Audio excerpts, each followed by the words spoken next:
ngadeka ngaturna ujine tembang langgam sing menak ya. Nggih. Napa niki Rama? Wau wonten pamundutan jeneng kula. Jeneng kula. Nggih. Wah, jeneng kula ki apik. Jeneng kula kowe kok ya lali. Karo aku iki. Nadae kudu bener nembange. Ora syukur mangap. Ngono kok. Heeh. Lah kuwi kok kleru. Lho, aku nyontoni sing salah ngono lho. Ya. Aku pengen diomong karo Mbah. Kowe ta pokoke mayang pokoke omong sak omongmu kok mesti susu nek sing guyu. Ngono. Nek ora diguyu mergo lemu kleru muga tekan ngomong ya lucu mulai mundagel ngono ya. Nek sementing ngomong terus ngono. Aku paling seneng ndelok dalang sing kleru lho. Ngono. Ngono. Dalang belajar rak kerep kleru diguguk ngono ki seneng aku. Jeneng kula kowe aja lali. Jeneng. Truk, kowe tak bedhek iso. Apa, Kang? Kewan apa sing mripate 1000? Ora enek sing iso. Iso ya kok tak bayar 500. Kewan apa sing mripate 1000? Ah, ora iso. Kardi ora gudak.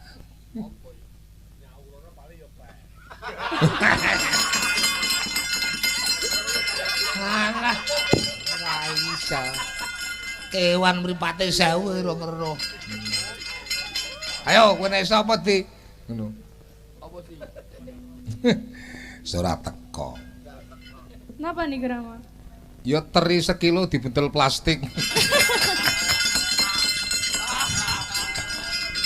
Der tenan. Apa? Teri sekilo dibuntel plastik udah mripate 1000. Lek kardi dibuntel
jane karo sindene ngosake terus. Ngopo?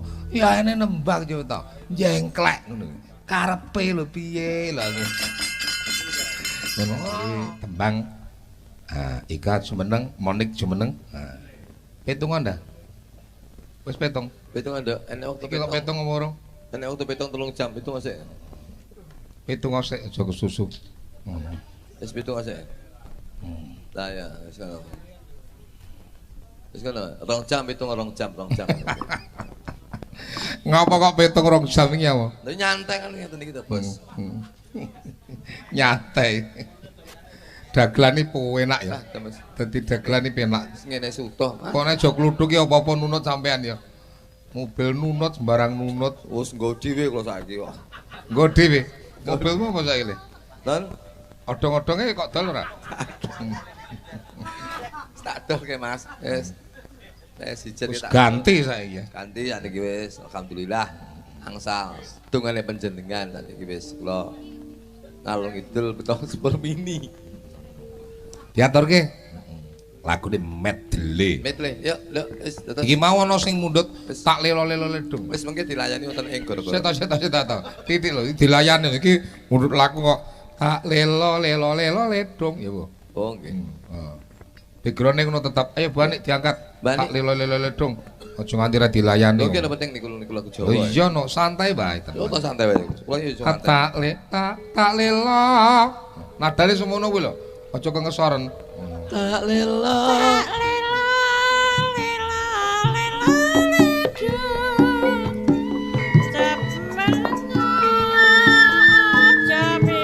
sulinge rada ata ta karo mik anakku sing ben kita lek sing melek kok.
request lagune Mas Kancil termasuk ning sakjroning lagu medley ya diantarke kaya ngopo nek pinuju rock ya gerake kaya rock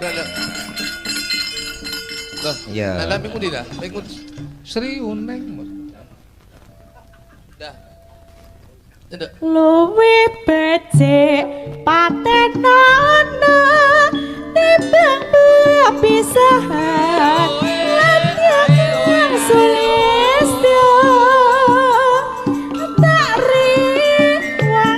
Samudono marang kula warga garwa lan praputra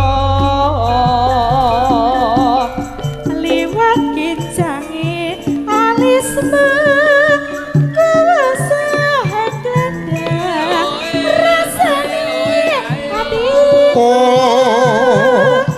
senadyan wasing serius aku isih mampu ngadheni salahku ya Dik ya pancen wis dadi nasibku niku lho Mas lah nanging niku lek wedoke piye jeng Cahayu wedoke bro janjine ora tenanan jebule niku mah niku pripun mah condong mboten ya dadi ya maka nggih terus yuk ayo Mas tindingane sampinten nggih yuk Diajeng Diana wong ayu garwanipun Kakang dos pundi Kang Mas sing bagus dhewe aja kowe nganti lali janjimu ya Nok ora Kang Mas nek nganti lali janjimu iso ndadekke bilahe ning uripku wong ayu sing sabar sing tenang Mas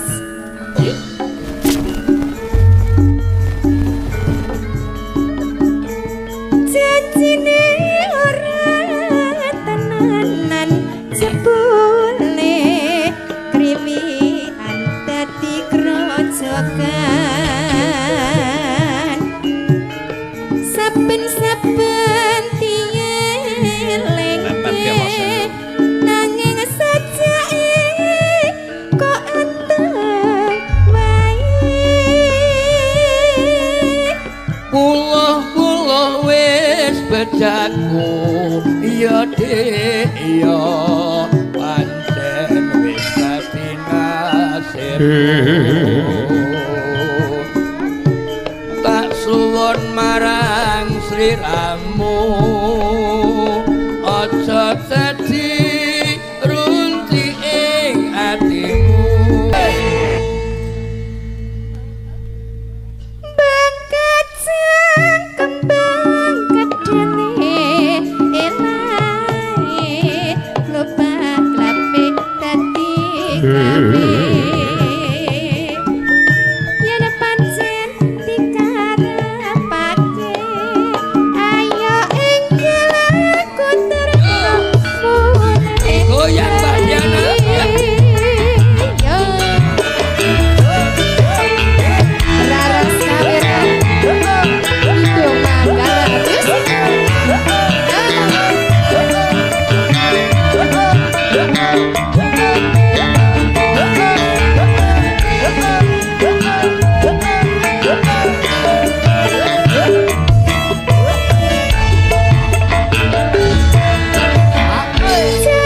Klitik apa mata keranjang le? Ora tau iki dhek anu jenenge mata tong, dhek mata tong keranjang sak tong gawa dhek. Sece no. Ngene iki padha dhuwure lak ya pantes to. Jambe sinigar ngono lho. Wadon katon alis Sutya Ayu Sulistianing warni. Iso ngono peh jan. Iki nek dijak maling cuwepet lho iki. Apa? Dijak maling cepet lho. Kok ngono? Lah dhuwure kaya ngene Mas. Ngono. Mas Luduk badhe ngersakaken menika ono? Lho. Mboten pengen ngersakaken iki. Aku wis ning mburi entek banci telu aku mau iso. Lambene kok iso. Kene diayu. Tembangipun kersanipun gayeng nggih. Apa sak sirmu gayeng-gayeng ngono? Ya. Bawa Mas, bawa Mas cobi-cobi. Tok. Kowe cah wedok ora nate milih. Mas aku wis pokoke bojoku tok nek aku serantek sitok. Boh, kaya tenan-tenan. Tenan-tenan apa? Ngudeng bojomu kok suntik putih ngono. Suntik putih sing putih mendase tok. Barang foto keluarga malah kaya katon bat. Bawa iki. Piye? Siap. Ketoprak. Sae. Nggih ketoprak. Tok. Tapi padene yang gregetne. Wis sing pagi lho adikku lho. Napa? Kalau kamu nih bojoku putih bojoke kaya telek cecak ngene. Wong bojoku kaya telek kontol kok. Telek kontol rupane piye lho kok iso kaya. Putih jeleren lah percaya sampean ning anak Blitar ngono lho. Yo mobilmu dekek ning kono setengah jam lah putih kabeh telek tok. Telek kontol. Duh wong ayu lancar ya. Janggutmu kok katon nyatis kuwi gawan apa pancen suntikan to Sing nyatis Niki asli Kang Mas. Sing nyatis bojoku lah. Janggut mek sakmone nyatis. Bojoku janggute nyatis ngetek ndledek kodel. Kuwi jenenge obate mloro. Kuwi obate mloro mangsamu. Pepujaning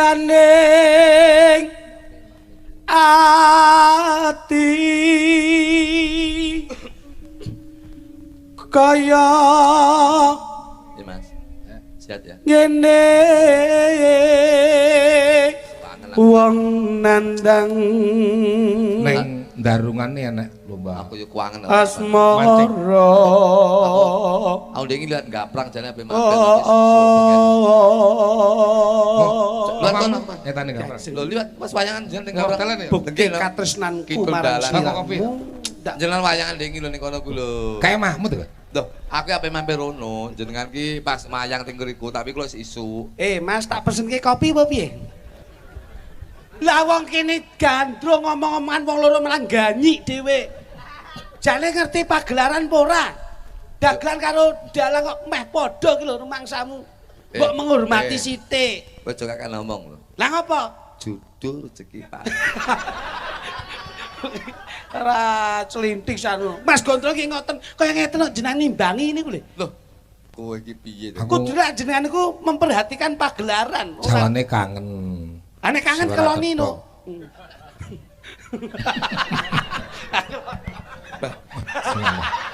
Bareng guyu masalah. Nyapa, Duk? Lagi teman iki ya. Priye? Maksud dalang kondang. Nggih. Tenanan. Ngopo? Laris iramu. Pripun? Minyak wangine. Apa, Mas? Mbak Menso. Remason. Ning lapangan. Kalah madhep rono ping syuting. Ya kono. Jas Mas.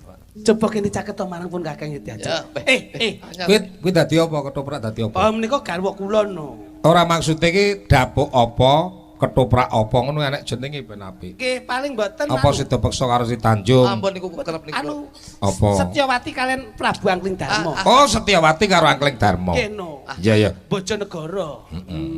Ya ning caturane to. Lho nggih no Mas, ngoten. Diajeng Setyawati. Apa?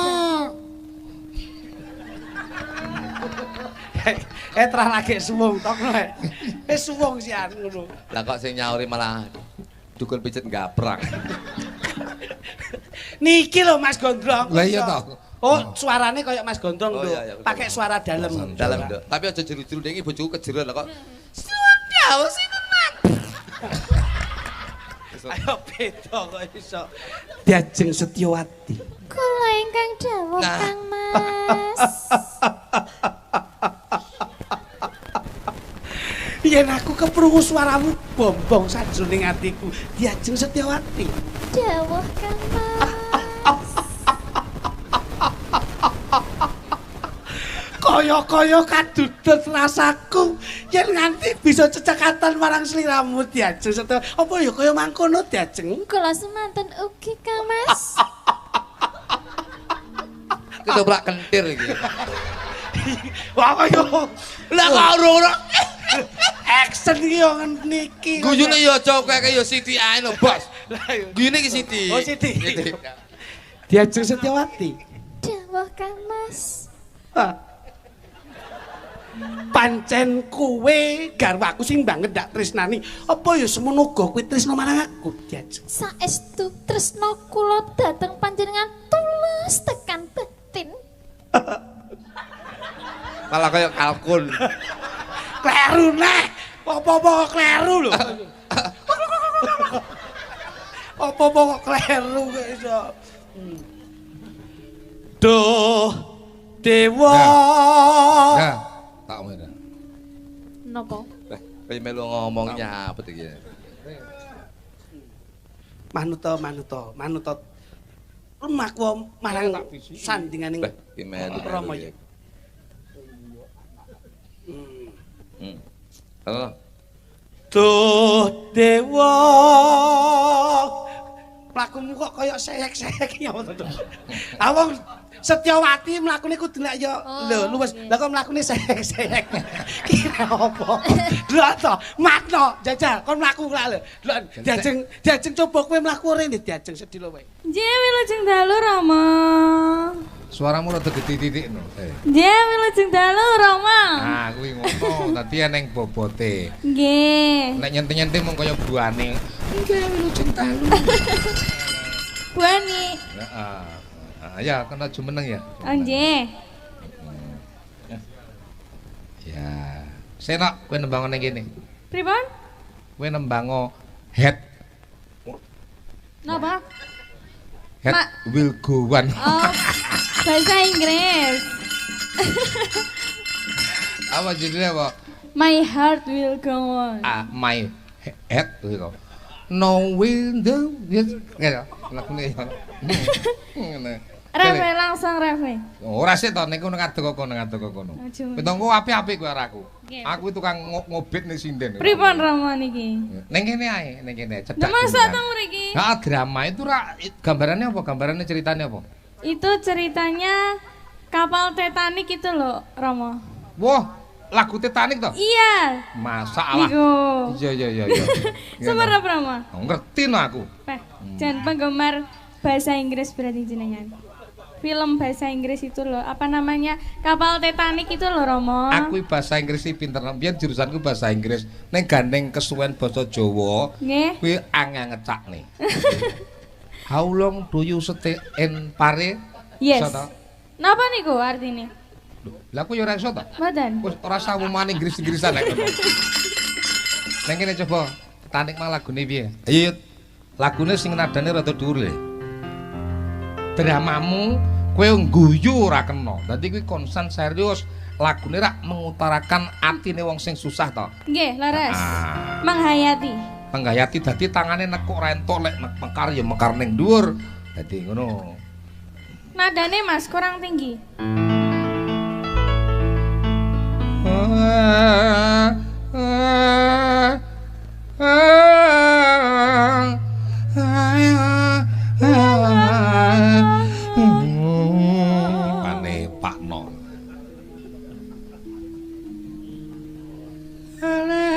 sing kaya apa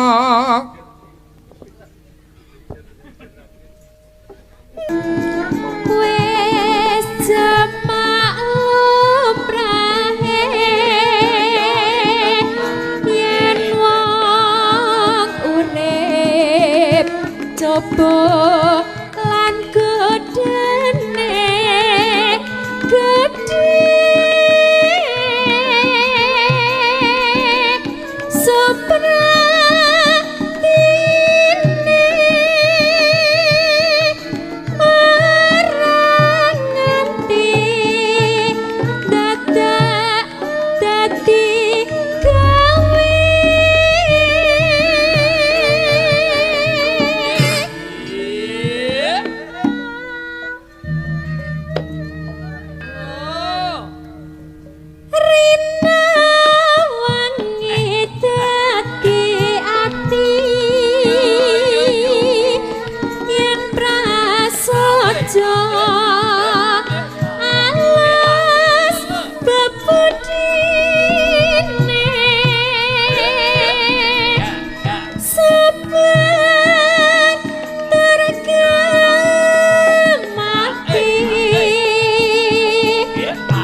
Mulane kowe mau jare njaluk sing gayeng-gayeng ya ora sing dangdut-dangdut kaya ngene iki.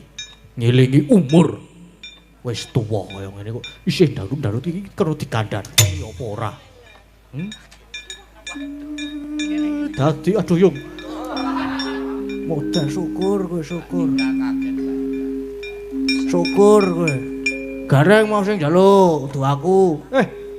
Gareng iki yo sing paling tuwa ya kandhanane. Ngeyel tenan. Petruk. Yo Petruk iki.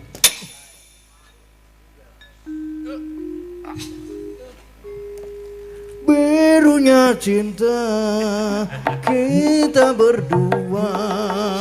Na na na na na na na na na na na na na.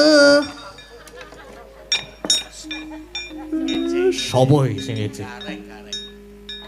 Iki Petro. Bagong, Pak. Iki wong truwek.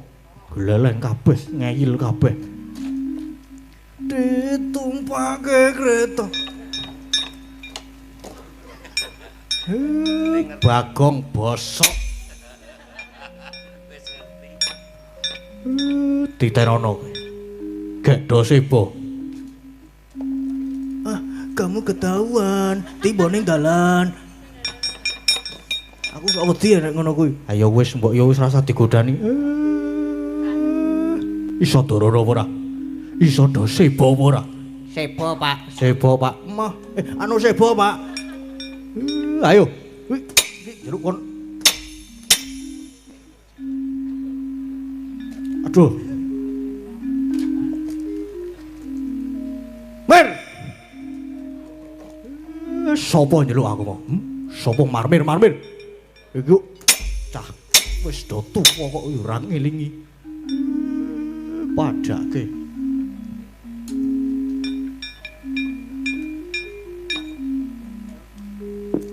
Apik ya, Truk ya? Apik. Pik. Sirahku mumet, Gong.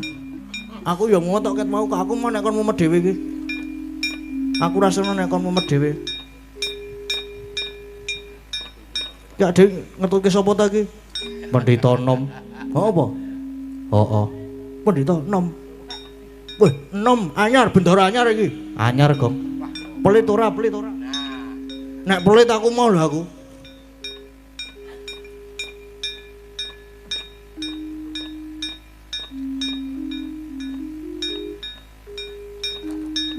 Kayak mau apa? Ha iya. Aku wis mlaku dhisik ya, adik kok ora melu ya, Truk ya. Ayo kesuwen kok dhewe. Des.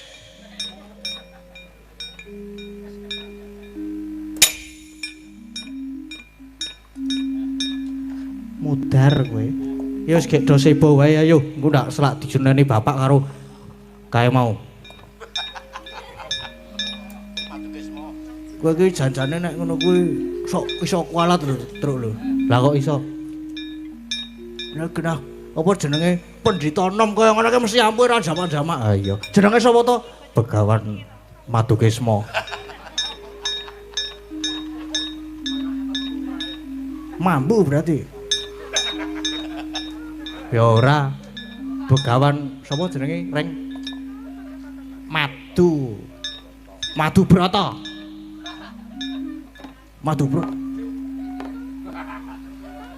Truk, wetike wis do mune to. Ayo iso gek sebo wae yo. Ora selak esuk. Wis do ngono kuwi wisan. Ndak selak do apa jenenge pertanda sudah pagi. Ayo gek disebani wae. Iki rono berarti. Ha iya no arep nang ndi meneh. Oke, nganggo apa? Nganggo. Oh, ya wis ya. Ayo Gong gek disebani ya. Ayo. Nganggo apa iki? Oh lah, keplak lho Gong. Oh, Ding, sorry. Anu kurang briefing. Tunjung Bangtrate.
tata lenggahira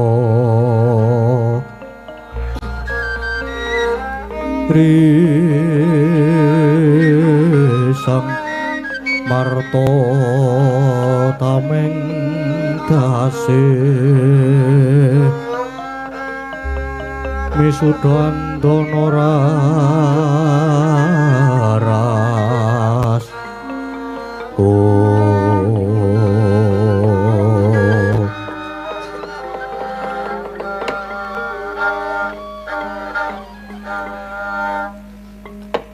Wong ilahing bungah sing tanpa upama dening nggonku mangasramana pertapan ringin putih iki malah wis nampa siswa malah kepara wis tak rengkuh kadang taruna Yai Irawan inggih sanget ngaturaken gunging panuwun ingkang tanpa upami dene paduka kersa nampi paswitanan anggen kula badhe napak padha guru perwita dhateng paduka Hyang Adi Panemban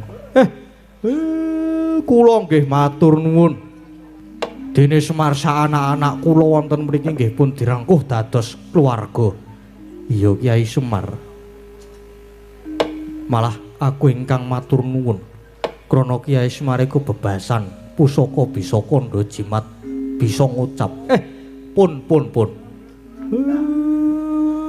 kula nggih mung derajate ngaceplik kok Panemban Ndara Irawan mboten nyono nggih malah wonten mriki sami wilujeng to Gus ya pengestune Kyai Semar slamet suwan kono pertapan Yai Irawan sumengko pengawak Badra Bayana wigati apa dene kraya-raya prapta ning pertapan ngringin putih bebasan teken janggut suku Jaja sira lakoni nilar kasatriyan mung marani wana pringga kang yekti caketing bebaya Yai Irawan duh sang Adi Panemban kekilapan menapa dateng greget osing manah kula sedyaning manah kula sepisan badhe lebur napak padha Sang Maha Wiku keparenga ngaup subratanipun Sang Maha Muni syukur ento kersa ngluberi ngelmi ingkang damel pajaring manah dene ingkang kaping kalih kula badhe nyorawidhaken dhateng murcanipun kadang kula sepuh inggih menika Kang Mas Abimanyu menika Panemban keparenga paduka paring sabda tama Ung Ilahing astu nama sidam Yai Irawan yen bab murcani kadangmu Werdaya Raden Abimanyu aku durung bisa paring katerangan krana iku isih kesasapan ron salomba lan bab ngonira bakal suwita marang aku iku apa ora luput ciptamu merga lamun sira mamrih ajidaya kawijayan uleting kulit atos sing balung para pandhitaning praja tak kira ya ora kurang-kurang ingkang padha limpat budine putus kawruhi beda karo aku Begawan Madubranta iki mung pendhita gunung sing ngertine mung matun goglan bebedak sotok satawana Yai Irawan Panemban bebasan kedung jeruk ing dijinajakan nanging lepasing budi para sarana sujaning budi ingkang saged anjajagi nggih namung sesamining sujana Panemban sorote pandam sumula amadangi pasareyan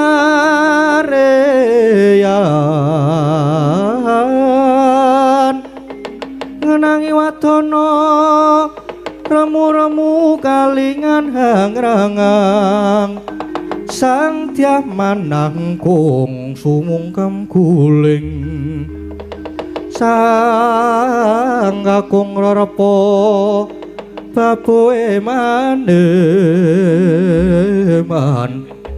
beraten tek pranto kulon ada ronte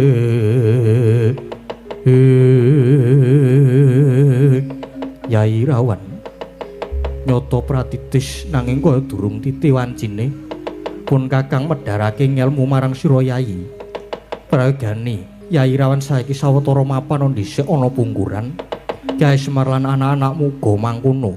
Sawetara padha mapan ing pungkuran merga iki sajake bakal lelakon ingkang wigati inggih.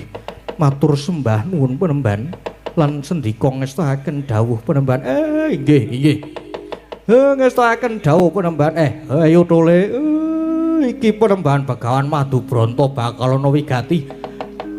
Ayo awak dhewe sawetara mapan ana mburi kono dhisik. Anak-anakku Gareng Petro Bagong nggih Pak.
Sang Baramarta tumbanita kang wus limpat parama widyang sanyata lagi wae aku nedya manjing sanggar pelanggatan pertapanku kok kerawan wujuding cahya biru maya-maya sumunar mawa Prabowo panjenengan menika sinten aja sira tambuh marang ulun krana beja-bejane titah ora kaya pendhita ingkang peparap Begawan Madubronto. Dasare jeneng kita nglakoni semedi tarak brata, katitik katon sumunar tejamu nyada lanang, sumeblak jagatmu kaya ngawe-awe tekaning kanugrahan kang aran Wahyu Cakraningrat. Kepengin manukmu ana jagatmu lan kepengin sasana ana ing singgasana adi jiwa ragamu Sang Resi. Wangakno wiwara tamamu ulun bakal sajiwa momong marang jiwa lan ragane pendhita ringin putih ya Begawan Madubronto.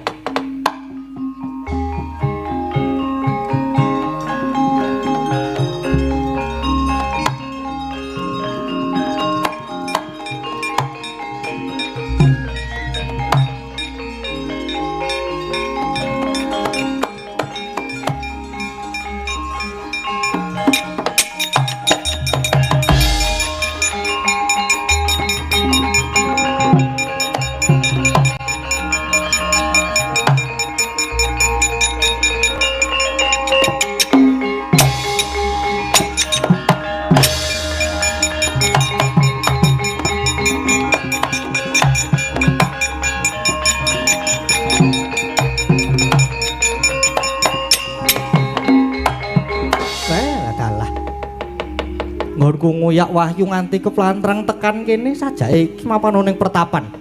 Ana pendhita muda tur bagus. Sapa sing dadi peparapmu pendhita? Inggih Raden.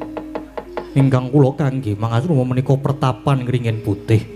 Dene peparap kula menika Begawan Madubronto. Lajeng panjenengan menika sinten Raden? Yen kowe pancen pendhita Kestik, kudune wis ngerti marang aku merga aku iki bocah sing kondang. Putranata ing Dwarawati kekasihku Raden Samba Wisnubrata, ya Raden Kusuma Wiratmaka. Oh. Raden Samba Wisnubrata, putra Dwarawati. Ya. Begawan Madubranta. Nganti keplantran tekan kene aku ngoyak beburonku, ya kowe wujuding Wahyu Ratu, mongko tak sawang te jamu manter. Genah yen Wahyu saiki mapan ana ing anggamu, ayo. Saiki Wahyu tak jaluk. Duh Raden, lajeng anggen kula badhe nyaosaken kados pundi? Krana kula mboten rumaos kecodhoan Wahyu. Kakehan wuwus ora gelem ngulungke Wahyu apa kudu tak rada paripeksa kowe Madubranta? Duh Raden, kula mboten badhe ngajab pasulayan nanging kowe iki pendhita isih nom. Ayo nyata perwira golek papan sing jembar tak todhi kadigdayanmu kowe Madubranta.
Dalah Kakang Samba mlayu-mlayu mau jebul nguyak Wahyu sing mapan ning awakmu.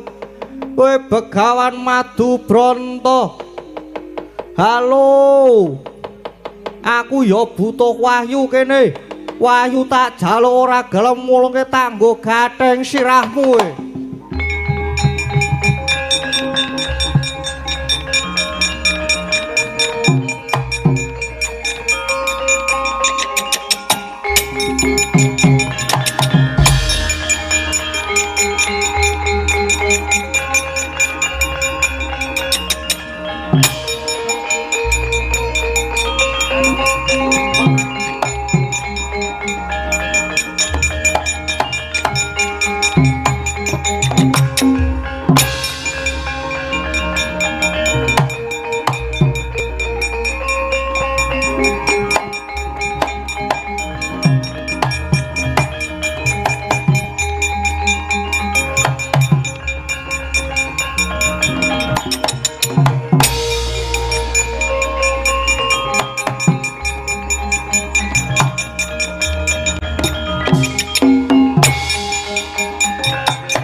ngir sapa sekawit kula bombong awit uninga nyatanipun paduka Nak Mas gesah menika jebul topo gayo wahyu syukur ngir syukur lajeng pripun pikantuk wahyu menapa mboten inggih ngir nggih kados pundi anggenipun mangun topo nggih Paman Setyaki saha Siwa Udawa kula sampun mangun topo estunipun sampun kesodahan wahyu ning ratu nanging wahyu oncat lajeng mapan ana ing angganipun pendhita muda nami Begawan Madu Branta nanging jebul pendhita menika sekti sanget kula mboten saged ngrebat wahyu Paman Setyaki kula nyuwun pengayoman Paman aduh nggih prayogi monggo kundur mawon lelampahan menika dipun aturaken wonten ngersanipun ingkang Rama inggih Koko Prabu Kresna